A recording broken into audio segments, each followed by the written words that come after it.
Welcome to MMA Fancast. My name is Luke Payson. Welcome back to everyone who is already a subscriber to the channel. If you're not already a subscriber, please subscribe so you can see more great interviews, including the one coming at you right now. Always excited to have a friend of mine, a friend of the show, Craig Berry, back on the show. Craig, welcome back to the show.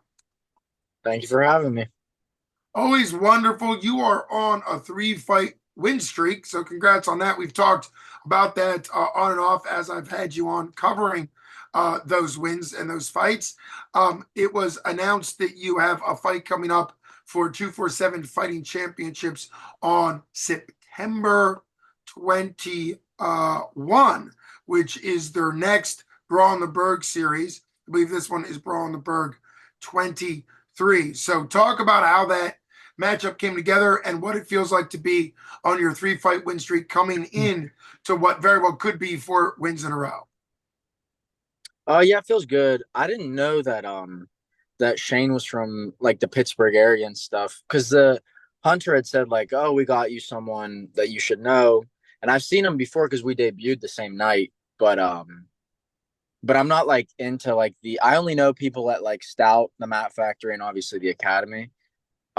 Just because I feel like I'm like newer with this stuff still, even though I think it's been like 3 years now that I've been doing it, but I'm not good. I don't care about like the gym versus gym, who's who, what weight class. So, but he's good. Yeah, I saw some of his fights, and he's definitely it's gonna be a banger. I think. I definitely don't think it'll be like a boring fight. Yeah, you're talking about Shane Nuttall. He has fought for 247 before, and I believe it might have been his debut fight. I got to call that one. I've called a lot of your fights. You are right. You are. By the time you fight, you will be just a month away from your 3-year anniversary of your first fight. Your first fight was October 23rd of 2021. And so, yeah, that'd be almost 3 years and 7 fights. Now, some will know, of course, you got injured in your second fight. And so there was a recovery time. So having what will be 7 fights in 3 years is still more than 2 fights a year. Is that a pace that you like? Would you like to be busier than that? What does it look like now coming in to almost 3 full years of fighting? I definitely want to fight more. Like this past year, or after my first win, I think it was like 2 weeks after the fight, I broke my nose sparring, and I had to get surgery on it. And that ended up taking like 3 months until I could have contact again. So I feel like there's just always been like, you know how it goes. Like there's something that pops up. But I think like a good pace if you're an amateur should be 3 or 4 a year. Um, but I mean it also depends on like the weight class you're in. Cause for me, like I know this fight's at 140. To get down to 135 for me is like pretty brutal. Um, but I know Kama likes to have us do everything the way we would do it if we were pro. So like he said, he like some coaches want you to fight at a higher weight class when you're amateur, so you can do it more. But he was like, if you're gonna have to be 135 pro, then he's like, just do it now. So I know the weight cut factors into it too. So yeah, I mean, if I could get like 3 or 4 fights in a year, I think that's good. That's a good pace. Well, you're also still young. I mean, you made your debut at 20 years old. You're now 23, coming into your seventh fight, which obviously you would stay busier if you could, and maybe you will be after this. I've answered this question before. You mentioned Kama Destar Worthy, the owner and main trainer of the academy. What have you seen in your progress over those years? From what I remember, you kind of showed up and started training at the academy, obviously longer than 3 years ago now. So what's that journey been like for you, and also for being connected to the academy and being such a big part of that gym? Yeah, it's been cool. It's like it's been weird because as like the fights have gone on and as I've had more and gotten like a little bit better, it's weird to see like I remember when I first came in, it was like it was like Patton, Kama, Shaka, John, and Jake Schilling. And those guys were kind of like the circle that they would all spar each other and everyone would kind of stay out of that room. And now obviously like some guys have like moved gyms or moved away, but now in like when it's like Kama and Shaka and then like some other good guys we have there, um, like now I like I'm expected to do rounds with those guys, even though I'm nowhere near as good. But it's just like weird to think back on how like I wouldn't have even like thought to touch that room before, and now I'm having to go with like shotgun combat. Obviously, like I said, I'm not anywhere near as good as them, but it's just cool to think back on. It's very cool for you to think back on. That's that whole concept of the journey, right? The journey is the destination in the sense that you want to keep accomplishing things, but it's about the journey of who you're training with. John DeJesus moved to Colorado, and obviously some people come and go, but you are now, I'm sure, a fighter that if I asked a brand new amateur fighter that's been training at your gym for a couple months at the academy, they would probably throw your name out as somebody that they see in that other room training and sparring the higher level people. So there really is that Bible verse from Proverbs: iron sharpens iron, so one man sharpens another. That's both physical but also spiritual. So it's a great thing. We've also talked about, you've been on the show long enough for us to talk about the rule set. And in the Commonwealth of Pennsylvania, we're technically not a state, we're a Commonwealth. In the Commonwealth of Pennsylvania, you've been fighting the advanced amateur rule, competing longer rounds and obviously punches on the ground. Yeah, it's way more fun and it keeps the fight moving. Like I'm sure, and it's just like part of it. It's just part of like how MMA goes in PA. But like those first maybe like 3 or 4 fights of the night, they're not always the most exciting.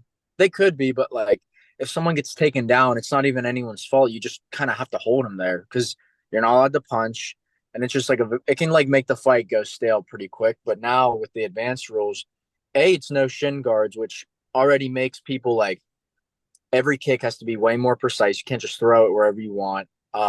If you get taken down, if the other guy just holds you when he takes you down, that's on him. And I mean, you can try to ground and pound from the bottom and just like get things moving, but it definitely makes for like a more fun fight. And the 3 minute rounds are good too, because like 2 minutes is just not enough to like you can't set anything up. If you're getting your reads, then the round's over, and then all of a sudden now you have to like figure everything out over again. So I definitely would say the advanced rule set is way, way, way better. Well, and you've earned it, and that's the thing I'd say to anybody, because we don't control what the Commonwealth of Pennsylvania does for the athletic director. I actually can see why there is novice rule set. I agree, though. Fighting your way out of novice is the best way about it. You did it, and that would be my encouragement to some people. Is it the best rule set? Maybe not, but I can see the value of protecting people. The Commonwealth, which I believe is another Commonwealth, Commonwealth of Virginia, has no difference between pro rules and amateur. And so you could be an 0-0 guy coming in and you're fighting what we're used to seeing in the UFC. And I think that's, the long rounds, the ground and pound, the elbows on the ground, all that stuff. I think that's a little bit too much. So I think it really is about the progression. And obviously you're on a great progressive streak. What are you looking? The last time you fought was in February for 247 on the Burgh 20, and you fought a guy with a lot of experience as an amateur, which is great. You've never shied away from that. Chance Grillo. It was a great fight. You ended up winning by triangle choke against a guy who I believe is almost a black belt. I think he's a brown, but he's a very well regarded grappler. And you got him in a triangle choke in the third round after kind of going back and forth. So for you, what do you kind of want to see out of yourself and your skill set against Shane Nuttall? I mean, we have our stuff that we've been working on, but I do think that like something that every amateur in PA should really like. I mean, not the ones that are like a bunch of fights in that are already in the advanced rules because they're probably about to go pro, but just in my opinion, I think that everyone takes amateur like way too seriously. Like to be honest, like you do want to get some wins so you can compete in the advanced rules, but it doesn't matter if you're like 5-0 or 0-5. It really doesn't. So like, and then everyone's like, "Oh, who are you fighting? Who are you fighting?" It's like, dude, we all suck at amateur at the end of the day. Like we're not pro. It doesn't matter who you're fighting. Like it's not like if I fight like Chance Grillo versus Shane Nuttall, like I have to like, oh, like watch for this, watch for this. Not like they're both like experienced and good, but I'm just saying it's not the UFC. You know what I mean? Like each guy should be worried about the basic things, like make sure you're checking kicks, make sure you're keeping your hands up, make sure that you're putting your combos together. Like if grappling's where you're weak, focus on your grappling. It's not like you should just go out there and prepare for an opponent because like if you ask me, Chance and Shane, like, oh, where do you guys want to be? none of them are going to say, oh, we wanted to make sure that we could beat each other. No, we all want to go to like the next level. So, I mean, I do have my things that I'm focused on for the fight, but none of them have to do with who I'm fighting, if that makes sense.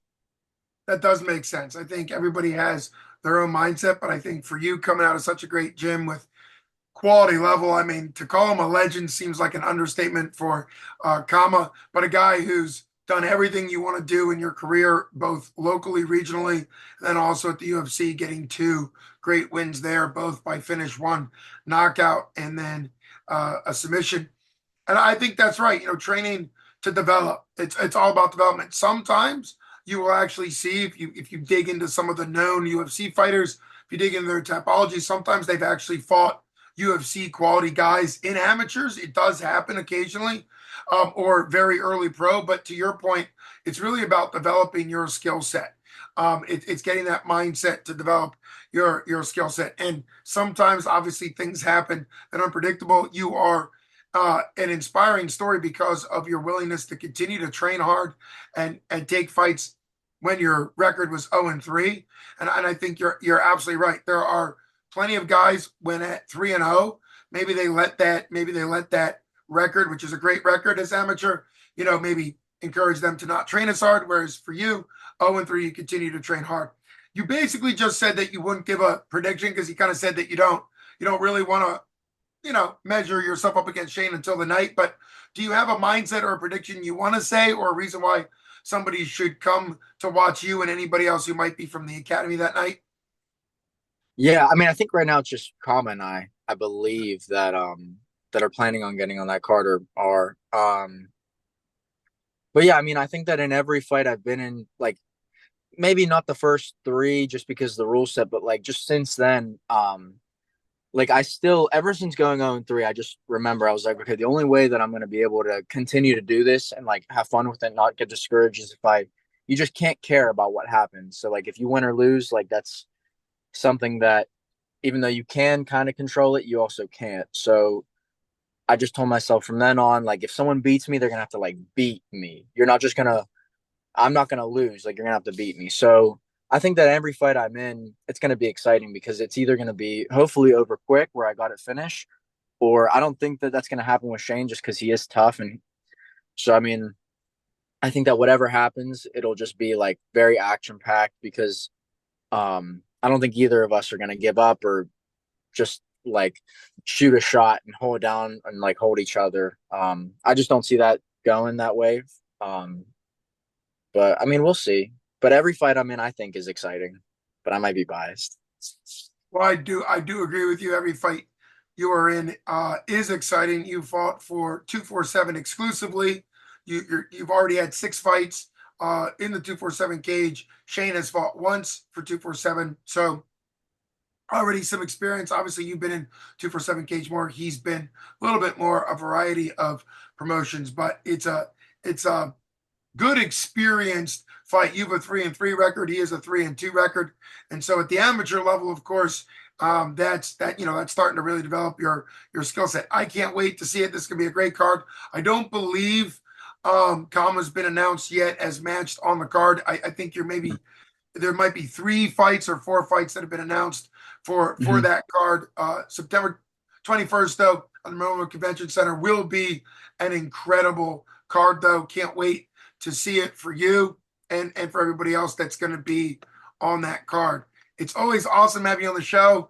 I feel like that's one of the nice things. We've had you on and off many times before and after fights. Continue to train hard. You mentioned, so just a shout out to all the kind of the local Pittsburgh-based gyms. You mentioned several of them because you cross-train, including the Mat Factory and Stout and some others. But you're a great representative of the academy, and it's always great to see you represent Pittsburgh and the academy. So thanks so much for coming on. Everybody get their tickets now, either in person from Craig or anybody that's going to be fighting. Plus, I'm sure the Academy is selling tickets. You can also buy them at 247fighting.com. Make sure you give your favorite fighter credit. When you do that, you can also, if you're going to be out of the area and unable to make it in, it's much better in person. But if you are going to get the pay-per-view, same thing. You can get pay-per-view. You want to download the app, 247 Live app. on your phone or TV and do it that way. Thanks so much for coming on. This has been Luke Payson from the Fancast with the one, the only Craig Perry. Thanks so much for coming on. Thank you. You got it.